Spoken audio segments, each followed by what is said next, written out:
Bonjour les pépites, j'espère que vous allez bien. Vous savez sûrement, le week-end dernier, il y a eu un événement en France, un événement cyclisme.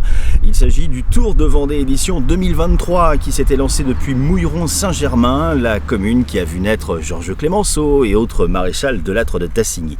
Une centaine de coureurs se sont élancés sur le parcours de 200 km, notamment le fameux Peter Sagan, le champion qui disputait là sa dernière course, même si ensuite il va se consacrer au VTT. Et en regardant sur la carte du trajet, sur le trajet qui était disponible sur internet, je me suis rendu compte qu'il y avait des zones de déchets.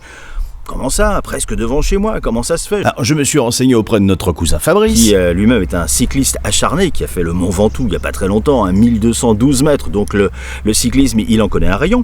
Et il me dit tout simplement que les zones de déchets, ce sont des zones dans lesquelles les cyclistes abandonnent leurs déchets. Donc mon sang n'a fait qu'un tour, sans parler évidemment de leur vieille machine à laver, mais j'imaginais bien leurs bouteilles et autres déchets atterrir devant chez nous. Alors qu'est-ce que cette zone de déchets? Comment ça se passe? Nous avons posé des questions à Simon Philippot, le directeur adjoint de l'organisation du Tour de Vendée, joint par téléphone. Alors une zone de déchets, en fait, c'est une zone où les coureurs peuvent se délaisser de tous leurs déchets. Donc ça peut être des bidons vides, ça peut être des sachets de barres énergétiques, des flacons aussi de gel énergétique qu'ils ont utilisés. En fait, ça évite du coup qu'ils les laissent en pleine nature n'importe où, puisque en fait ces zones, une fois que les coureurs sont passés, elles sont nettoyées par nos déchets. Il y a 4 zones en fait sur le parcours. Alors, on a une zone avant la zone de ravitaillement, une zone juste après le ravitaillement, et puis ensuite 2 zones sur le circuit d'arrivée où les coureurs du coup peuvent jeter leurs déchets avant que ce soit ramassé par des bénévoles. Merci à Simon Philippot pour ses réponses.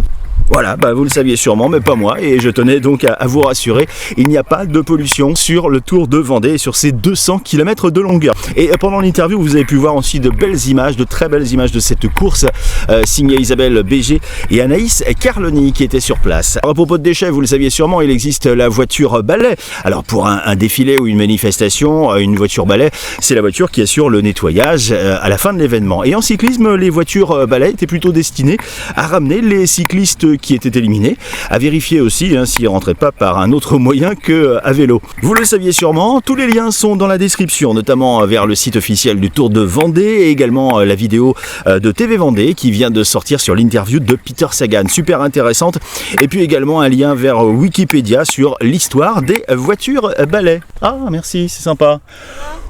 Ah c'est physique Oh, le faux plat surtout là. Oh ça a été dur Oh merci. Bonne chance. Retrouvez les pépites de pâtes sur YouTube et autres plateformes de streaming.